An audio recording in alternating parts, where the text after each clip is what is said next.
केला बेचने वाली चुड़ैल। एक बार की बात है, जादूपुर नाम के एक गांव में करतब दिखाती एक औरत एक रेड्डी के लिए गांव में आती है। आइए आइए मेहरबान कदरदान, खाइए रोहड़ा के ताजे ताजे केले। कभी खाए नहीं होंगे ऐसे केले, पीले पीले केले खाइए। ये कहकर रोहड़ा हाथों में 4 केले लिए उन्हें सर्कल में जोर जोर से हवा में उछालती हुई करतब दिखाती है, जिसे देखकर आसपास के सारे बच्चे अपने अपने मम्मी पापा से उस औरत के पास जाने की जिद करने लग जाते हैं। पापा, ऐसा तो सर्कस में बॉल से होता है ना, ये आंटी तो केले से कर रही है। चलिए ना पापा, देखते हैं। रोहड़ा एक पतली सी तार पर चलती हुई केलों से करतब दिखाती है। आते जाते सभी लोग बाहर रुककर उसके करतब देखते हैं और वाह वाही करते नहीं थकते। जैसे ही एक आदमी पास आकर उसे पैसे देने लग जाता है, तब वो कहती है, अरे नहीं नहीं साहब, मैं करतब तो बच्चों के मन को बहलाने के लिए करती हूँ। धंधा तो मेरा केले का है। पीछे देखो मेरी रिड्डी, जो भी मेरे केले खाएगा मेरी तरह चुस्त दुरुस्त और तंदुरुस्त हो जाएगा। पता चलता है क्या कि मेरी उम्र 55 की है। अरे पर ऐसे ठंड के मौसम में कोई केला क्यों खाएगा? ये ऐसे वैसे केले नहीं है साहब, ये शरीर में गर्मी देते हैं। ठंड को दूर भगाए जो भी रोहिणा के केले खाए। पापा, अगर मुझे केले नहीं मिले तो मैं घर नहीं जाऊंगी। तभी उसके पापा कहते हैं कि बेटा, केले ठंड में कभी गर्मी नहीं देते। ये सब कहने की बातें हैं, सामान बेचने का तरीका है इनका। पर पिंकी नहीं मानती। मैं केले खाऊंगी।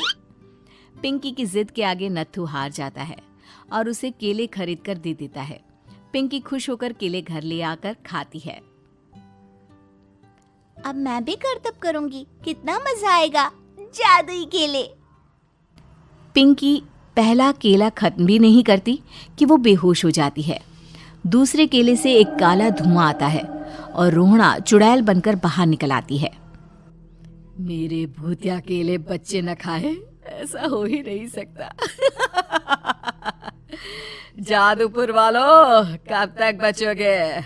आ गई हूं मैं रोहड़ा, जिसका कोई नहीं कर सकता सामना। रोहड़ा पिंकी को गोद में उठाकर काले धुएं में कहीं गायब हो जाती है। शाम के वक्त नत्थू घर लौटता है और पिंकी को घर में ना पाकर उसकी माँ से कहता है, माँ पिंकी कहाँ है? अरे बेटा, उसे तो तू सुबह करतब दिखाने ले गया था ना, फिर कहाँ वापस आए तुम दोनों? मुझे लगा तू उसे अपने साथ मंडी ले गया होगा। हे भगवान, मेरी बच्ची कहाँ गई? मैं उसे घर ही तो छोड़कर गया था माँ। नत्थू गांव के घर कोने में अपनी बेटी को ढूंढता है, पर उसे वो कहीं नहीं मिलती। परेशान होकर आखिर रो रो कर नत्थू हिम्मत हार कर घर लौट आता है। अगली सुबह रोहड़ा फिर से करतब दिखाने आती है और इस बार पिंकी की तरह रोनी केले खरीद लेता है। 50 रुपए दिए थे पापा ने, सारे पैसों की मैंने केले खरीद लिए हैं। अब मैं भी आंटी की तरह ही करतबबाज बन जाऊंगा। यही सोचते हुए रोनी केले खाता है और पहला अकेला केला आधा खत्म भी नहीं करता कि चुड़ैल उसके सामने आ जाती है। मेरे साथ चलने का समय आ गया है रोनी। ये तो बस शुरुआत है। अब इस गांव के सारे बच्चे धीरे धीरे मेरे कब्जे में होंगे, एक बच्चा भी नहीं बचेगा। ये कहकर रोना रोनी को गोद में लेकर काले धुएं में अदृश्य हो जाती है। इसके बाद हर रोज गांव में से कोई ना कोई बच्चा गायब होता, पर ऐसा क्यों हो रहा है किसी को भी समझ में नहीं आ पा रहा था। रोज की तरह अपनी बेटी पिंकी की तलाश में नत्थू गांव के एक तालाब के पास बैठा रो रहा था। कहाँ गई मेरी पिंकी? शकुंतला के जाने के बाद एक वही तो मेरा सहारा थी।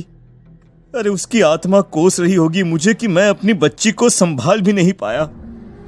नत्थू ये कहता हुआ रो ही रहा था कि तभी तालाब में से उसे शकुंतला की आवाज सुनाई देती है। कहाँ थी तुम शकुंतला? हमारी बच्ची और सारे गायब हुए बच्चे रोहड़ा के कब्जे में हैं। वो बच्चों को जो केले देती है उससे बच्चे बेहोश हो जाते हैं और उसके कब्जे में आ जाते हैं और वो उन्हें ले जाकर काली दुनिया में ले जाती है। पर वो ऐसा क्यों कर रही है? ये मैं नहीं जानती, पर उस दुनिया का रास्ता मैं आपको बता सकती हूँ। जहां ये नदी खत्म होती है वहां एक केले का पेड़ है, उसके नीचे एक दरवाजा है, वहीं से रास्ता जाता है उस दुनिया का। ये कहकर शकुंतला की आत्मा गायब हो जाती है। गांव के सभी लोग झुंड बनाकर उसी रास्ते से काली दुनिया में चले जाते हैं और वहां देखते हैं कि सारे बच्चे वहां काम कर रहे थे। पापा मुझे ले चलो यहाँ से। पापा पापा। सभी बच्चे अपने मम्मी पापा से लिपट जाते हैं। तो तुम लोग यहाँ तक आ गए? क्यों हमारे बच्चों को पकड़ लिया तूने? तुझे शिकार ही बनाना है तो ले, हम सब आ गए हैं, हमें खा ले। नहीं, मुझे बच्चे चाहिए।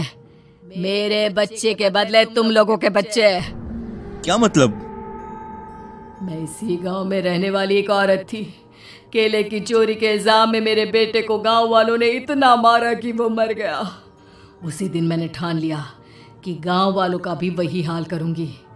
कुछ दिन बाद बेटे के चले जाने के दुख में मैं भी मर गई और मेरी भटकती आत्मा एक चुड़ैल बन गई। और फिर मैंने बदला लिया तुम सबके बच्चे छीनकर। बर्दाश्त नहीं कर पाए ना? सोचो मुझ पर क्या बीती होगी।